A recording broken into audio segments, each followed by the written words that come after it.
Mesdames, Messieurs, les rites assez personnels célébrés par des individus devant le Capitole, bien trop explicites aux bien-pensants qui préféraient une version plus abstraite du polythéisme, nous ont conduit à d'autres rites qualifiés de superstitieux sous la conduite d'une satire de Juvénal sur les sectatrices de la déesse Isis, un passage sur ces sectatrices. Nous nous sommes interrogés sur le bien fondé de l'interprétation donnée, entre autres, par le célèbre ouvrage de Franz Cumont sur les religions orientales, qui est né ici au Collège il y a un peu plus d'un siècle, pour conclure que ce que les adorateurs de ces divinités cherchaient, ce n'était pas forcément, comme Cumont l'écrivait, la métaphysique et les saluts de leur âme immortelle, mais souvent des biens matériels du même type que ceux que procuraient tous les autres dieux et déesses. Ces divinités pouvaient paraître plus puissantes ou avoir une emprise d'un autre type sur les individus, mais en fait, ils ne se distinguent guère des autres divinités. Après avoir évoqué l'allégeance à des mouvements philosophiques qui pouvaient également mobiliser des individus et des esprits et éventuellement leur attirer des problèmes domestiques et même publics quand ils appartenaient à l'élite, nous sommes passés à une forme de piété isolée, c'est cela que nous cherchons, plus radicale, ce qu'on appelle et ce que les Romains appelaient communément magie. Après un très bref aperçu bibliographique pour ceux qui veulent s'initier aux données de ce que l'on sait, et après avoir rappelé que même si je ne fais pas, comme on le faisait jadis, une distinction entre religion et magie, et même si je n'appelle plus magie des rites incompréhensibles, sans signification, héritage d'un lointain passé, j'utilise sans complexe ce terme pour désigner un domaine de la pratique religieuse où l'individu est seul, parce que, je vous le dis, c'est ainsi que parlent les Romains eux-mêmes. Nous avons commencé par jeter les bases un peu de ce qui me permettra de raisonner, puisque nous ne décrivons pas la magie, mais nous essayons de voir en quoi elle était quelque chose de particulier par rapport aux autres rites religieux de la piété privée. Donc nous avons commencé par parler des spécialistes du domaine, des sorciers, encore un terme que j'utilise sans complexe pour désigner un spécialiste de ce genre de rituel, des magiciens. Nous avons vu comment ils présentaient leur formation à l'écart des autres, même sous terre, auprès d'un dieu ou dans un pays fabuleux, l'Égypte à l'arrière-plan jouant toujours un grand rôle. La qualification du magicien ne trouve aucun correspondant dans les rites quotidiens. Normalement, les individus sont rituellement qualifiés par leur naissance et leur statut social. Les prêtres, pour aller à un niveau équivalent à ce qui pourrait être un magicien, sont choisis par les communautés, éventuellement à Rome par exemple, pris, comme on dit, par le grand pontife, comme les Vestales ou les Flamines, et appelés à effectuer leur service. Dans de rares cas, les augures consultent Jupiter sur le choix qui a été fait, et plus généralement, pour l'élection de tous les autres prêtres publics, pontifes, augures, etc., les auspices comitiaux sont pris préalablement, car aucune assemblée ne peut avoir lieu sans la consultation de ces auspices. Sous l'Empire, même quand le Sénat effectue un choix qui est ensuite approuvé d'une manière ou d'une autre par l'Assemblée, une prise d'auspice a lieu préalablement à la séance du Sénat qui est en cause. Nous ignorons malheureusement le détail du déroulement des élections sacerdotales dans les municipes et dans les colonies d'Italie ou dans les provinces, et notamment nous ignorons s'il y avait aussi une consultation hospiciale systématique. Nous savons qu'il y a des augures, mais malheureusement, nous ne savons guère davantage.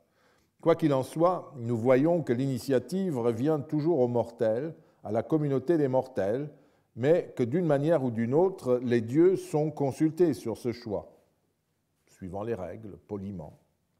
Dans le cas de la qualification du magicien, nous sommes à l'extérieur d'un tel cadre. C'est le magicien seul qui a l'initiative, donc le candidat en quelque sorte. Et l'opération consiste à demander l'union avec une divinité et l'octroi par celle-ci de pouvoir. Lisons cet extrait du grand papyrus magique du Louvre qui date du IVe siècle après Jésus-Christ. On le cite comme tous les autres papyrus magiques d'Égypte, puisque les documents d'Égypte sont les seuls de ce type qui aient survécu. Par rapport aux lamelles et aux tablettes de mauvais sort, ces papyrus ont l'avantage de donner des instructions et des prières, ce sont des manuels, alors que les documents découverts dans des tombes, des lieux de culte ou dans des sources, avec de l'eau qui coule, transmettent uniquement la formule magique ou laissent éventuellement entrevoir une partie du processus magique quand les fouilles ont été bien faites. Donc, aux lignes 170 du premier papyrus de ce manuel, qui est essentiel, nous lisons « Pourvu que la lune soit à son 3e jour, monte sur une très haute terrasse, étend sur le sol un vêtement de lin propre. Fais-le avec un mystagogue. » Vous voyez ici que l'initiation du magicien s'inscrit sans l'ombre d'un doute dans le cadre des mystères, puisqu'il y a un mystagogue, quelqu'un qui accompagne le myste qui est nommé. Toi-même, t'étant couronné de lierre noir, alors que le soleil culmine à la 5e heure, allonge-toi en regardant vers le haut, sur le vêtement, tout nu, et ordonne qu'on te recouvre les yeux d'un bandeau noir et enveloppe-toi toi-même dans un linceul funéraire. Ferme les yeux alors que ta tête est tournée vers le soleil et commence de prononcer les paroles suivantes. Une différence apparaît ici par rapport à la manière dont sont qualifiés les prêtres du quotidien, en quelque sorte, les prêtres publics ou les prêtres privés aussi. À ce stade, ce sont en effet les autorités, les personnes qui ont la même charge qui officient ou prient ou dictent la formule, et non le candidat qui ordonne et fait tout. Le magicien, au contraire, se présente comme le maître très conscient de ses pouvoirs de la cérémonie. Il a une aide à ses côtés, certes, mais c'est lui qui parle et agit.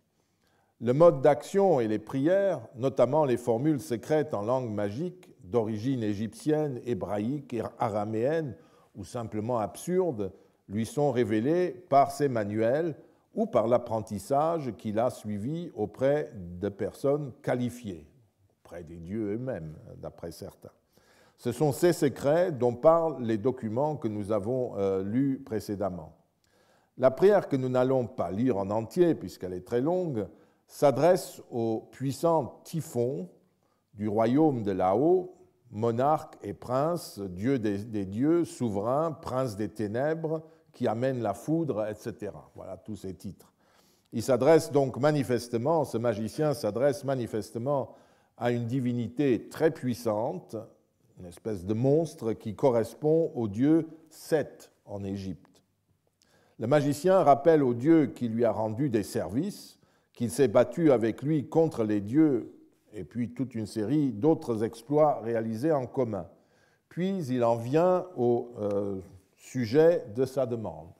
« Moi, dit-il, ton soldat, je suis vaincu par les dieux. Je suis là sur le dos, jeté par terre à cause d'une vaine colère. Éveille, je t'en prie, ton ami, je t'en supplie, et ne me jette pas par terre, roi des dieux. Aiminabaro, Teretora Beamnima, enfin bon, j'essaye de prononcer comme je peux. Donne-moi la force, je t'en prie, et donne-moi cette grâce lorsque je dirai à un dieu de venir que je le vois à l'instant à cause de ses incantations. » Suivent 8 lignes d'incantation comme celles que j'ai essayé de lire. Puis le papyrus continue. C'est très banal, ces termes empruntés à des langues étrangères et incompréhensibles souvent. Le papyrus continue. Si tu dis cela 3 fois, voici le signe de ton union.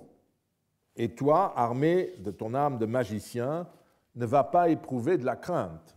En effet, un faucon de mer viendra en descendant te toucher de ses ailes sur le visage, t'indiquant par là de te relever. Toi, t'étant levé, habille-toi de vêtements blancs et offre sur un brûle parfum en terre de l'encens en bloc, en disant ceci. j'ai été uni à ta sainte forme, j'ai été renforcé par ton saint nom, j'ai reçu le flot de tes biens.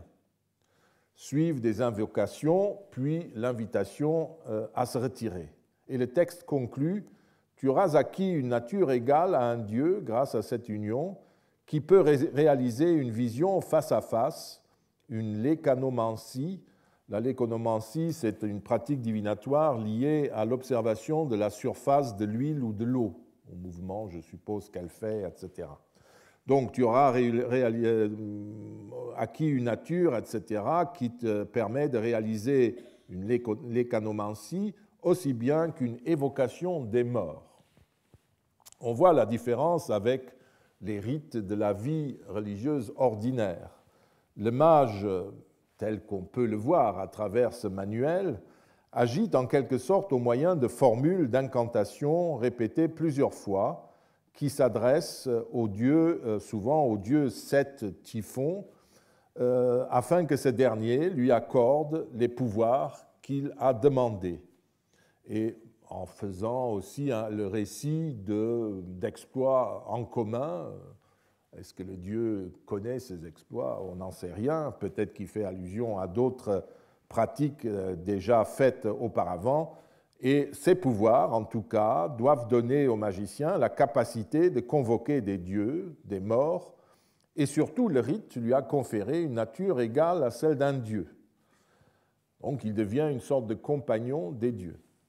Ajoutons que le magicien ne s'arrête généralement pas là. Il peut subir un autre rite pour s'associer aussi à un assistant, un inférieur.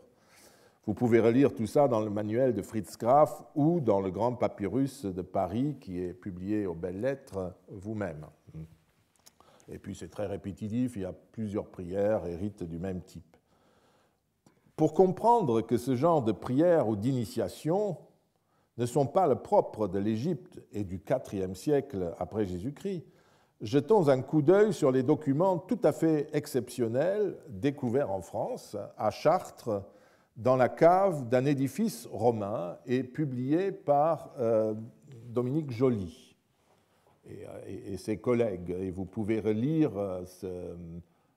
la description de cette découverte avec tous les détails dans Gallia. Il y a une présentation plus récente, 2 ans après, mais publiée dans un livre en Italie, qui a été publié par Marina Pirano-Monte et Francisco Marco Simon. La cave de ce Gaius Valerius Sedatus à Chartres donc, contenait un ou plusieurs meubles et des coffrets dans lesquels étaient rangés divers objets datables du 1er siècle après Jésus-Christ. Parmi ces objets, 3 brûlent encens, dont 2 portaient une inscription identique. Vous la voyez déjà ainsi sur la photo générale. Donc ils sont très bien conservés, ils ont pu être remontés et ils reproduisent toujours la même inscription sur 3 bandes comme ça qui sont placées sous la mention des points cardinaux appelés septentrion, Occident, Midi, Orient. Et cette prière est toujours, vous voyez, la même. Vous lisez Vos rogo omnipotentia numina, etc. Je vous demande, omnipotente puissance divine, de donner tous les biens à Gaius Verius Sedatus, puisque celui-ci est votre gardien. Quia ille est vester custos. De nouveau, cette complicité avec ces divins, il s'adresse aux puissances divines dans les 4 directions, sans doute, on peut qu'imaginer ce qu'il fait, et il dit « Moi, je suis votre gardien », donc votre adjoint en quelque sorte, de la même manière qu'en Égypte, on rappelait les exploits commis ensemble. Et puis suit une belle série de borborigmes, Ekar, Aha, Brus, Na, Bros, Dru, Kor, Drax, Kos, Halsemedme, Halkobalar, Halsemedme. Bon, vous avez compris, moi pas. Mais en tout cas, vous avez sans doute déjà lu des choses de ce genre, c'est tout à fait lié à la pratique de ce genre de sorcellerie. La première, ce n'est pas ça qui nous intéresse, c'est plutôt banal, mais la première information apportée par ces brûle-encens est d'ordre chronologique. Généralement, les documents réunis dans ce qu'on appelle les papyrus grecs magiques, que nous avons déjà cités, sont datés des 3e, 4e siècles après Jésus-Christ. Donc, nettement plus tard.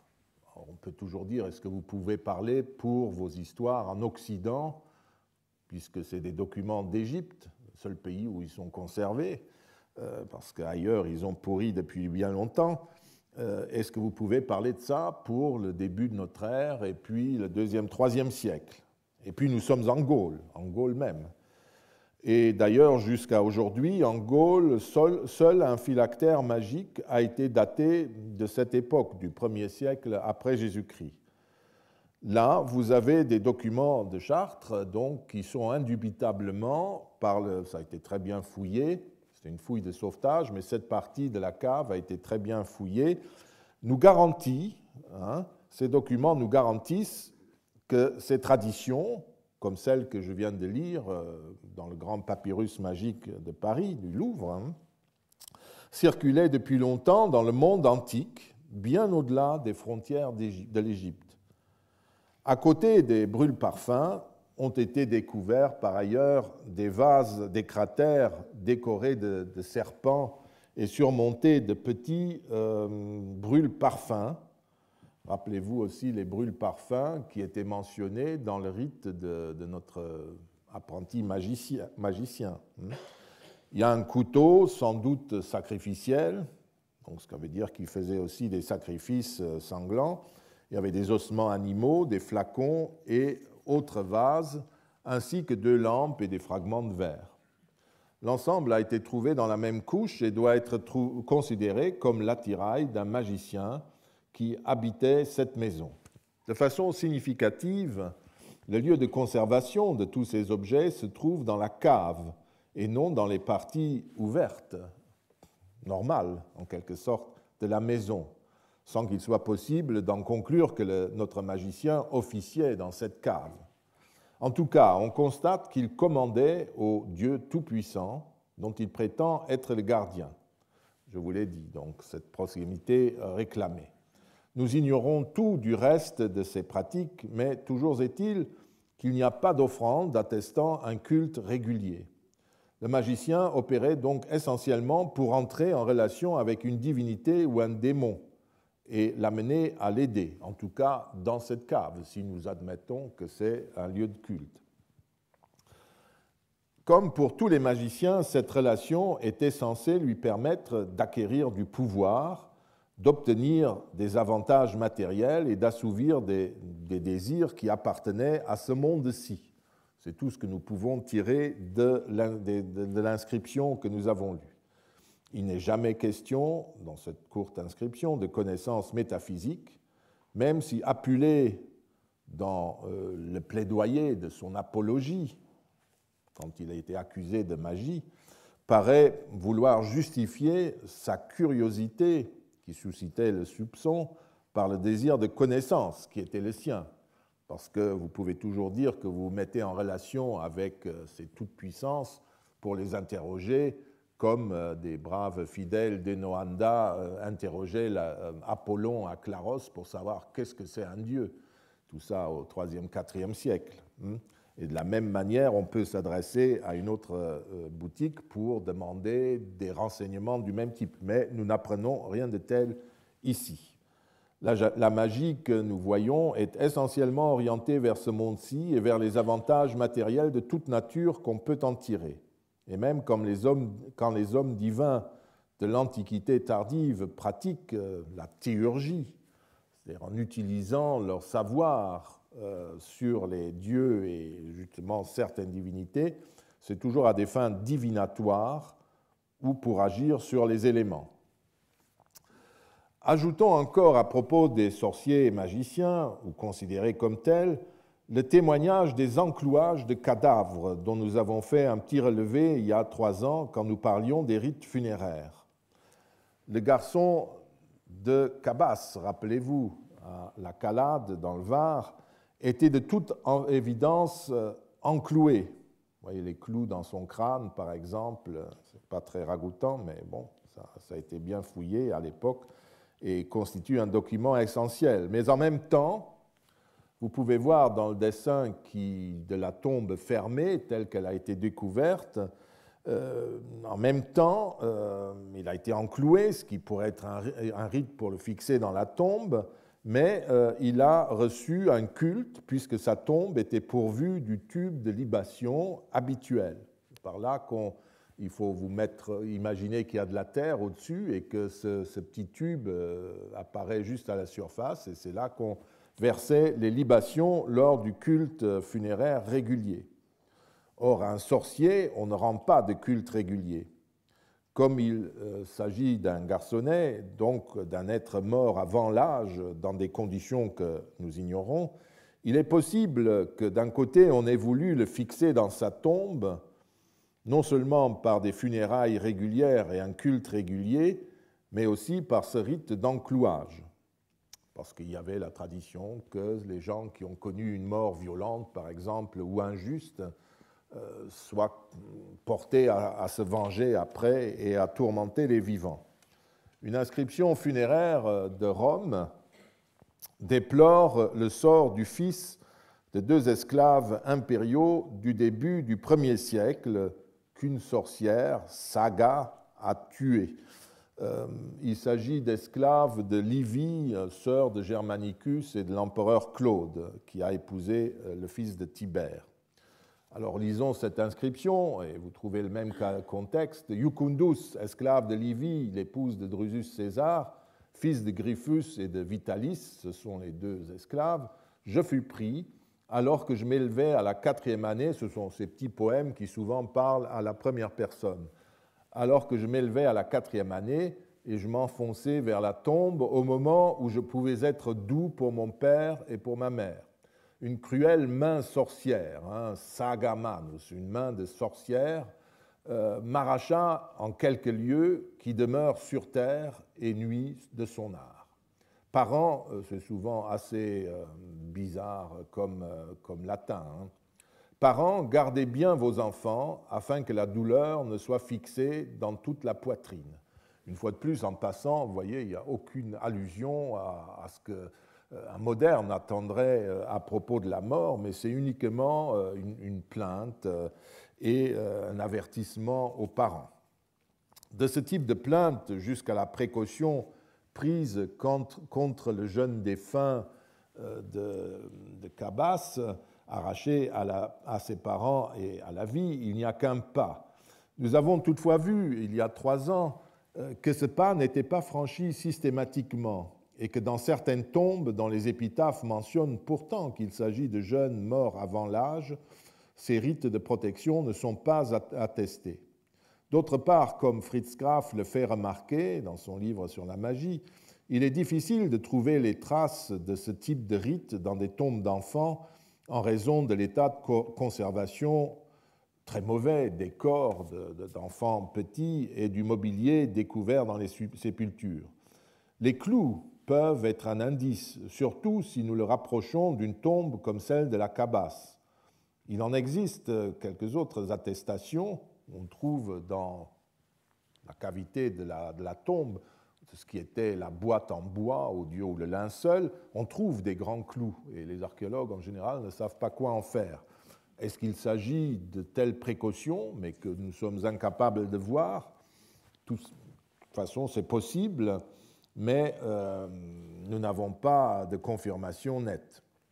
C'est en tout cas le cas, rappelez-vous, des découvertes macabres faites dans la nécropole de la gare de Bologne, que j'ai également décrite il y a quelques années.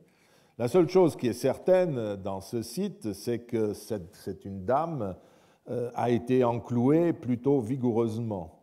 Était-ce une sorcière qu'on fixait comme cela dans la tombe? Est-ce qu'une criminelle? Ou les deux? Tout ce que nous pouvons en dire, c'est, en attendant la publication définitive de la nécropole, c'est qu'on lui a appliqué un traitement équivalent à une défiction, à une fixation de clous, un enclouement, comme on dirait en français. Bon, passons maintenant à des praticiens de la magie. Tous les individus, évidemment, n'étaient pas des magiciens, c'est évident.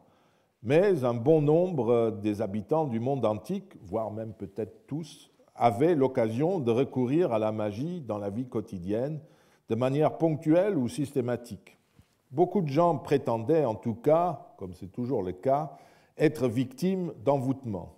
Certains récits, mais aussi des témoignages directs qui attestent de ce genre de pratique, le prouvent. Ce qui ne signifie pas que tous les individus, je l'ai dit, faisaient cela, même si leurs ennemis le prétendaient, pour attirer sur eux les foudres de la justice. Parce que la justice des hommes s'occupait aussi de ceux qui étaient réputés causer des tracas de ce genre à leurs voisins. On peut supposer que l'on recourait pour ces services aux compétences de techniciens ou techniciennes qu'on trouvait soit dans son entourage, dans sa famille, soit en versant une rémunération, comme on le faisait pour la divination privée à des professionnels qui étaient sur le marché, de la même manière qu'on s'adressait depuis très longtemps à Rome aux aruspices ou aux chaldéens pour la divination domestique privée. En tout cas, depuis les lois des 12 tables au 5e siècle avant Jésus-Christ, les autorités romaines réagissaient contre la magie malveillante, des pratiques qui étaient aussi répandues dans l'élite que dans le peuple. La magie, ce n'est pas la religiosité du populaire, tout le monde. Un exemple, le successeur présumé de Tibère, Germanicus, passait pour avoir été l'objet de mauvais sorts magiques jetés contre lui par le légat de Syrie, le gouverneur de Syrie, Gaius Pison. Lisez le passage dans Tacite, vous voyez que dans sa maison, on a trouvé des choses dans les murs, etc. Enfin, c'est presque comme les micros d'écoute clandestines, mais à l'époque, on mettait des conjurations, des ossements, des choses comme ça. Et pour ce qui est des mauvais sorts, ceux qui concernent le monde judiciaire révèlent que les orateurs ou les personnes qui avaient à affronter un tribunal les utilisaient couramment. Cicéron en parle déjà. Il évoque un procès datant sans doute de 79 avant Jésus-Christ, dans lequel il défendait une certaine Titinia face à Curion qui défendait un certain Servius Naevius. Curion connut pendant le procès une sérieuse panne de mémoire. Tous les avocats connaissent cela. Et en attribua la responsabilité aux filtres et aux incantations de Titinia. Dans son autobiographie, beaucoup plus tard, le célèbre rhéteur Libanios raconte lui aussi qu'il fut réduit au silence pendant une certaine période en raison d'un acte de sorcellerie qui fut ensuite découvert. Il faisait régulièrement, Libanios était une de ces divas de l'époque impériale qui faisait des récitals, mais parlait, des orateurs, des rhéteurs. Et il était assez âgé déjà à l'époque, il avait des fans, il avait des élèves, etc. Et à un moment donné, ça ne marchait plus du tout. Et puis, on a découvert dans sa salle un caméléon mort à qui on avait coupé les pattes et on avait mis une des pattes dans la gueule du caméléon, le rendant muet en quelque sorte. Enfin, voilà. Et il raconte ça dans son premier discours. Si ça vous amuse, cherchez-le dans une bibliothèque et relisez-le. Et Libanios était un grand intellectuel, mais vous voyez, il trouve ça tout à fait normal. Et dans ce monde de la scène, évidemment, la magie était très crainte et sans doute aussi très pratiquée. Sur cette lamelle, plomb, associée lors de sa découverte en Aquitaine à une monnaie de 172 après Jésus-Christ, il est aussi, apparemment au moins, question d'une affaire plaidée devant un tribunal. Nous lisons j'annonce, je vous donne le texte, j'annonce aux personnes ci-dessous mentionnées, Lentinus et Tasgilus, des noms locaux, qu'elles doivent comparaître devant Pluton. Comme ce petit chat n'a nui à personne, de telle manière qu'il ne puisse gagner ce procès. Donc, nous sommes dans le contexte d'une rivalité devant un tribunal. Et de la même manière que la mère de ce petit chat n'a pas pu le défendre, que leurs avocats ne puissent pas les défendre, que ses adversaires, puis une lacune, et puis akatatra, etc., de nouveau des termes très jolis qui sont récités. C'est ce que paraît aussi attester une lamelle découverte à Brigantium sur Bregenz, sur le lac de Constance, dans la tombe d'une femme. Domitius Niger, Lollius, Iulius Severus et Severus l'esclave de Niger, les ennemis de Bruta et de tous ceux qui ont parlé contre elle, tu les perdras tous. Donc, de nouveau une tombe, parce que dans les tombes, on communique avec les dieux d'en bas, et peut-être il y avait aussi la représentation des rites qui mettaient les morts au service de la personne qui se protégeait et qui faisait cet envoûtement pour demander aux dieux puissants d'en bas d'exécuter ce qu'on leur demandait. Comme Fritz Graf l'a souligné, le texte est ambigu. Le terme adversarii renvoie au contexte d'un procès, mais ensuite, la malédiction englobe aussi ceux qui ont dit du mal de Bruta, qui semble être la personne intéressée par cette malédiction. La prière pourrait donc avoir une portée plus générale et se diriger contre tous ceux qui médisaient de Bruta. Ou alors s'agit-il d'adversaires dans un procès et de gens qui ont témoigné contre elle lors de ce procès. Même si elles laissent moins facilement entrevoir le niveau social, les simples malédictions lancées à l'occasion d'une rivalité quelconque sont très nombreuses. Et nous voyons ainsi un certain nombre de textes qui nous permettront ensuite de raisonner. Ainsi, à Mayence, je vous ai déjà parlé des temples jumelés d'Isis et de Mater Magna, de Cybèle.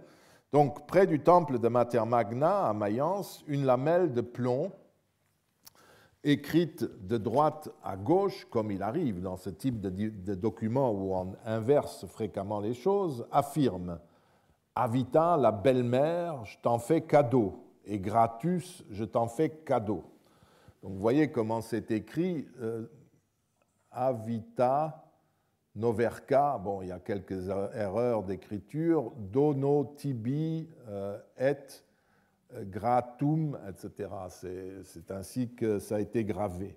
Et Blenstorff, Jürgen Blenstorff, est celui qui est actuellement le meilleur connaisseur de ces lamelles magiques qui sont avec une écriture cursive souvent difficile à déchiffrer.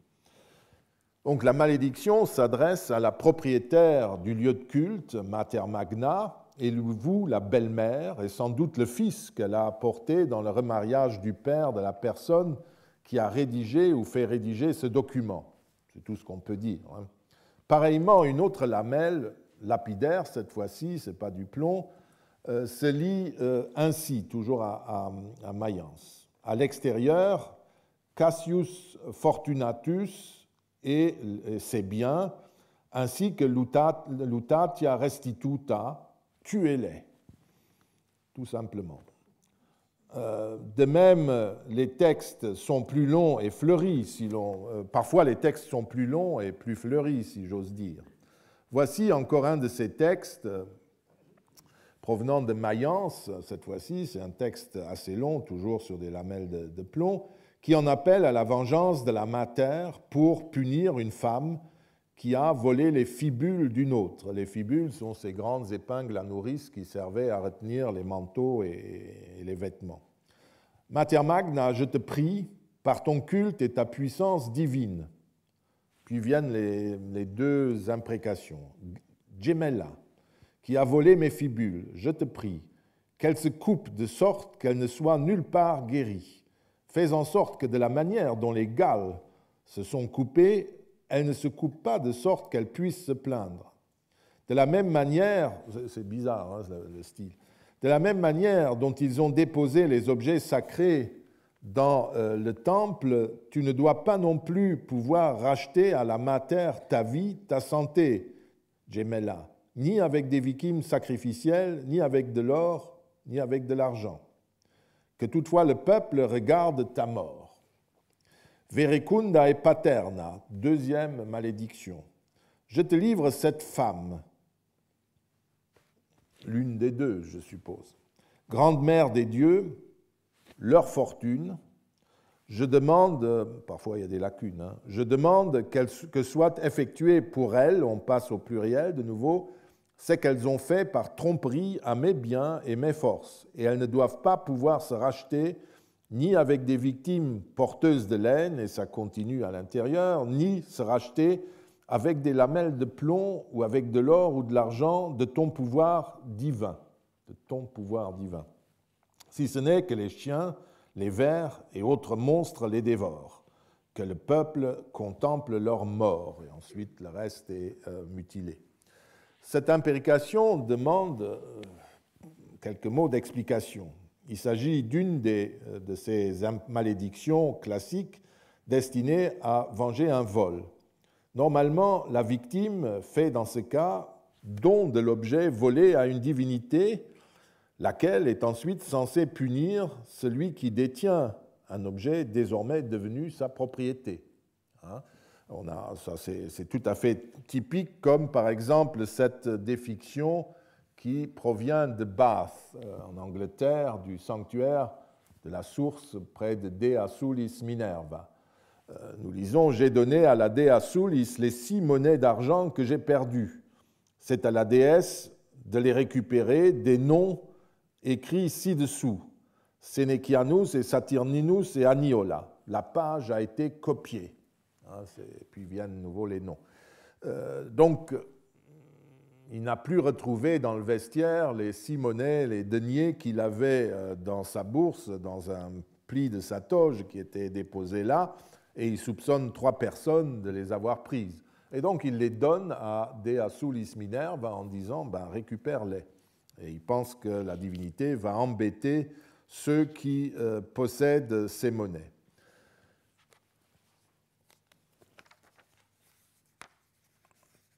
Et cette inscription a d'ailleurs, vous voyez, la page écrite a été recopiée. Ça montre comment les apprentis magiciens, ceux qui faisaient les envoûtements de ce type, les malédictions, procédaient. Ils avaient une page dont ils ont recopié la formule, mais comme ils sont plutôt maladroits, ils mettent le texte aussi, ils disent « j'ai bien recopié la page où c'était marqué, le texte puissant que cette page m'a communiqué ». C'est notamment ce genre de documents qui sont rangés dans une série de malédictions qui sont appelées les prières judiciaires ou les défictions judiciaires. C'est Henk Versnell qui a créé cette catégorie de judicial prayers, comme vous pouvez lire, qui sont destinées à obtenir justice à une personne qui a été détroussée dans un lieu public généralement. Mais revenons à notre ami Geméla. Il faut noter que l'invocation se réfère au culte de Mater Magna, c'est-à-dire aux Galles, à ces fanatiques qui entouraient le culte de Cybèle, non pas au niveau qu'on leur attribuait traditionnellement, comme Françoise Van Haperen l'a démontré, je vous ai renvoyé à son texte la dernière fois, mais à un niveau relativement bas. Une autre défiction de Mayence, dont je ne cite qu'un extrait, associe d'ailleurs les Galles à, semble-t-il, aux Bellonari. Les Bellonarii sont des fanatiques de Ma, de la déesse Ma, une divinité d'origine syrienne qui a fait son entrée à Rome au cours du premier quart du 1er siècle avant Jésus-Christ, dans l'entourage de Sylla notamment, et dont le nom fut traduit par les Romains par Bellone, la traditionnelle déesse romaine des peines de la guerre. Cette divinité sinistre, qui avait un rapport fonctionnel avec le sang en quelque sorte, était appelée sanglante et représentée avec un fouet. Et elle pouvait servir de traduction quand il fallait trouver un nom latin pour les rites de ces fanatiques qui de la déesse Ma, qui s'infligeaient publiquement des coupures. Leur rang social est indiqué par les railleries que formulent contre eux certains satiristes romains et entre autres aussi par le récit fait par l'âne des métamorphoses d'Apulée, qui leur appartenait à un moment donné dans son aventure, et qui les décrit comme une bande de filous et de charlatans qui exploitaient la crédulité des gens. Quant au Magali, un mot qui n'était pas encore attesté avant sa tablette, on ignore exactement de quoi il s'agit. Jürgen Blensdorf suggère qu'il pourrait s'agir d'une déformation de mégali, du même type que magaron pour mégaron, qui est assez courant sous l'Empire, et que le terme désignerait les mégáléphories du culte isiaque. Cette proposition a sa logique, puisque nous sommes dans un espace cultuel partagé par Mater Magna et Isis, qui sont côte à côte, et qu'il est possible, d'après un passage de Sénèque, ma foi, que les prêtres isiaques se soient aussi flagellés, ce qui nous ramènerait au contexte de notre inscription, de notre défiction, peut-être.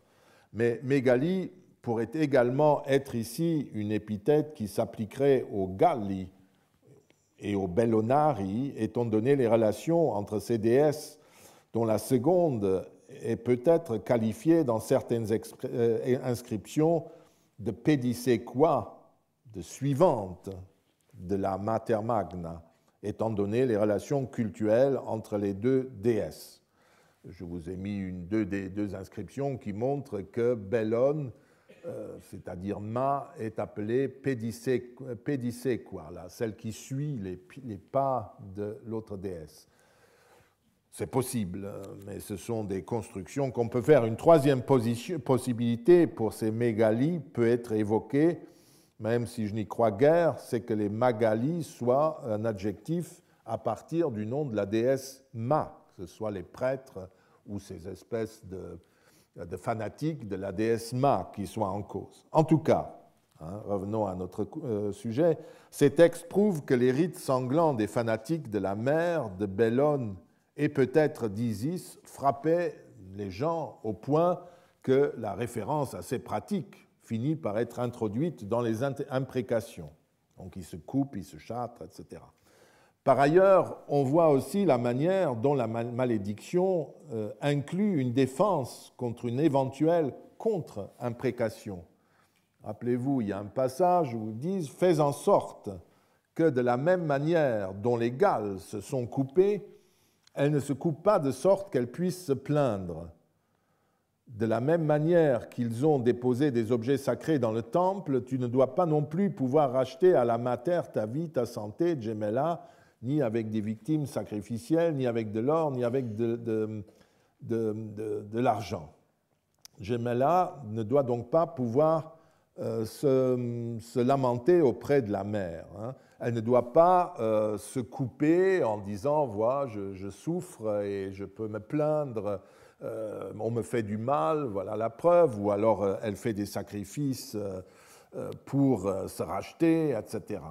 Et lorsqu'elle constatera donc les effets de la malédiction prononcée, elle ne pourra pas expier sa faute par ce que j'ai dit.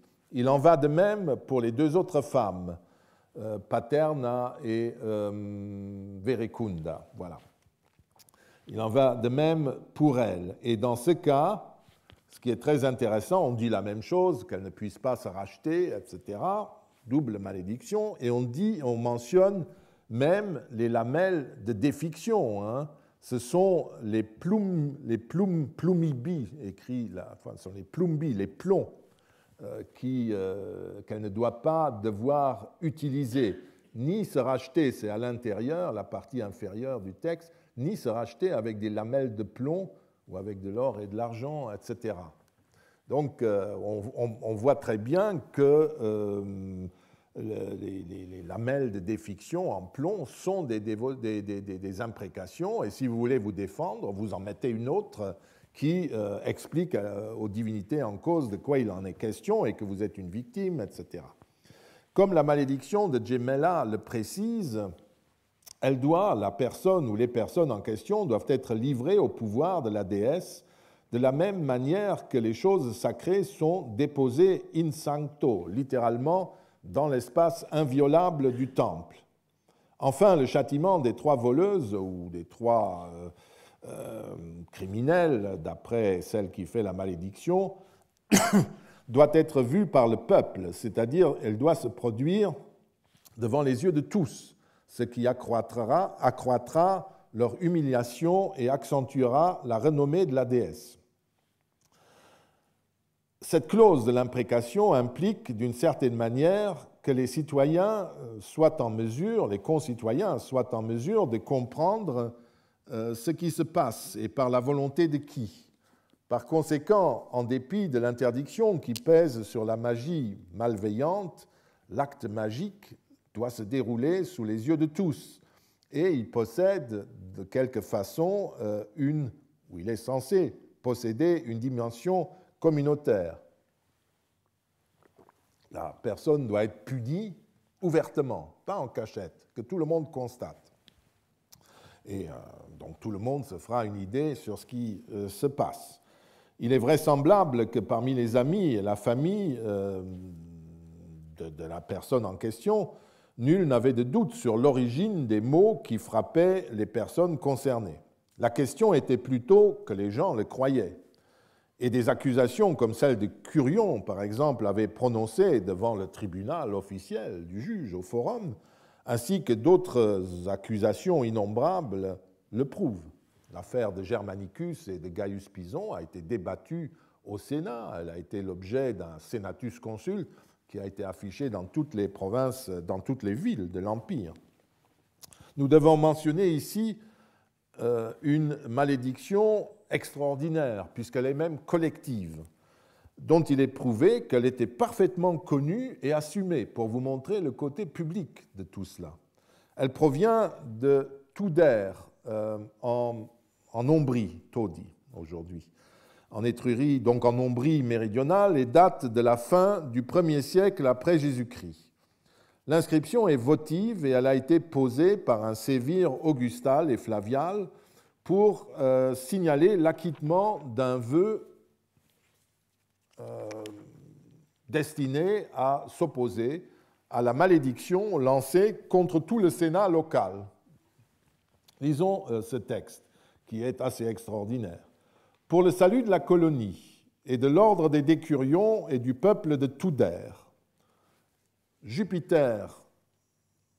à Jupiter Optimus Maximus, gardien et conservateur, c'est-à-dire sauveur, parce qu'il a, par sa puissance divine, déterré et vengé les noms de l'ordre des décurions, maudits dans un tombeau par le crime indicible d'un esclave public très scélérat, et a libéré la colonie et les citoyens de la peur des dangers, Lucius, donc à Jupiter, Lucius Cancrius Primigenius, affranchi de Clemens, sévire augustal et flavial, le premier qui a reçu ces honneurs de la part de l'Ordo, du Sénat local, a acquitté ainsi son vœu. Donc, qu'est-ce qui s'était passé ? Un esclave municipal avait défixé tout le Sénat. Ce genre de malédiction collective trouve parfois un témoignage dans des lamelles de défiction, comme par exemple à Kreuznach en Germanie supérieure, on trouve cette liste d'ennemis qui étaient tous voués au dieu d'en bas. Les noms des ennemis, je les envoie à ceux d'en bas. Et ensuite, sur la deuxième partie de l'inscription, les noms des ennemis aux enfers. Inimicorum nomina ad inferos, envoyés aux enfers. Optatus, fils de Silo, Faustus Oreto, etc. Vous voyez toute la litanie des gens qui sont ainsi envoyés aux enfers. Donc c'est quelque chose qui existe dans le privé aussi. Nous ne savons pas qui étaient ces braves personnes de Kreuznach, mais c'est le sort semblable qui les menace. L'inscription extraordinaire de Todi prouve aussi que dans certains cas, la malédiction et son auteur peuvent être connus de tous. Nous ignorons malheureusement la nature de la procédure lancée contre cet esclave de la colonie, en fait un de ses fonctionnaires, comme nous dirions, un esclave public, un esclave de l'État, de la cité-État, qui, donc une procédure quelconque qui a apparemment permis de découvrir dans une tombe, dans une nécropole, cette imprécation qui visait tous les sénateurs locaux. La liste a-t-elle été découverte par hasard? Et a-t-on cherché ensuite un coupable? Ou est-ce qu'on se doutait de certaines choses et puis, par des moyens appropriés, on a su la vérité? Comme l'esclave, dont le nom, évidemment, n'est pas cité, devait être en conflit avec la colonie et l'ordre des décurions, on a pu immédiatement se tourner vers lui et l'accuser d'avoir fait cela. La deuxième information reprend un aspect du document précédent. Ici, la communauté attribue au dieu principal de la colonie, à Jupiter qui a monté la garde et qui a préservé le salut de la communauté, la découverte et la vengeance de ce crime. De la même manière qu'à Mayence, Djémela et ses complices auraient pu, mais le sorcier ou la sorcière prévoit tout ça, ils auraient pu prier eux-mêmes, Mater Magna ou une autre divinité, de les secourir contre les mauvaises accusations et la défiction de son ennemi. À Tuder, cela a fonctionné. À Mayence, nous ne savons pas ce qui est arrivé à ces trois dames. De la même manière, à Pompéi, Vesonius Phileros a expulsé de sa concession funéraire, où une place était prévue pour lui, un ami, Marcus Orphélius, qui l'avait trahi. Et il explique son geste au moyen d'un petit poème funéraire. Il laissa l'épitaphe ancienne qui disait Gaius Vesonius Phileros, etc. S'est fait ce monument de son vivant pour lui-même et les siens, pour Vésonia, fille de Publius, sa patronne, et pour Marcus Orphélius Faustus, affranchi de Marcus, son ami. Ça, c'était l'inscription, nous en avons parlé il y a quelques années, qui était faite pour la tombe vide, en quelque sorte, qui attendait les premiers occupants. Mais ensuite, il s'est produit cette trahison et il a fait détruire la deuxième stèle funéraire qui était prévue. On voit très bien qu'elle a été enlevée. Et puis, Gaius a fait rédiger et fixer sous la première inscription, l'inscription que vous voyez ici, d'ailleurs avec un gros trou pour un clou, c'est une défiction aussi, le symbole est là. Il a fixé le texte suivant, c'est un petit poème. Passant, arrête-toi un instant, si cela ne te dérange pas, et apprends ce dont tu dois te garder. Celui que tu avais espéré être un ami m'a intenté un procès, procurant de faux textes d'accusation. Au tribunal, grâce aux dieux et en vertu de mon innocence, je fus libéré de tout ennui. Que celui de nous deux qui a menti ne soit reçu ni par les pénates, ni par les dieux infernaux. Donc c'est une malédiction. Nous en avons parlé quelques années déjà. William Van Andringa, en la rapprochant d'une série d'enclouages et de défictions que l'on trouve dans les tombes elles-mêmes, et dont nous avons parlé, et qui pourraient concerner des défunts dont on pensait qu'ils étaient des magiciens, ou dont on avait peur, étant donné leurs mots précoces, qui en coulaient, peuvent être utilisés comme parallèles ici. Mais ce qui est extraordinaire à Pompéi, c'est que c'est une défiction qui se fait au grand jour, qui se dit même avec les motifs par inscription, et le brave Gaius Phileros, il interdit à son ancien ami l'accès au pénate, donc il ne participe plus au culte de la maison et il ne participe pas non plus au culte des dieux mânes de la famille. Il dévoue, il l'exclut de tout. Non moins brutales que les défictions précédentes sont celles qui concernent les conflits amoureux.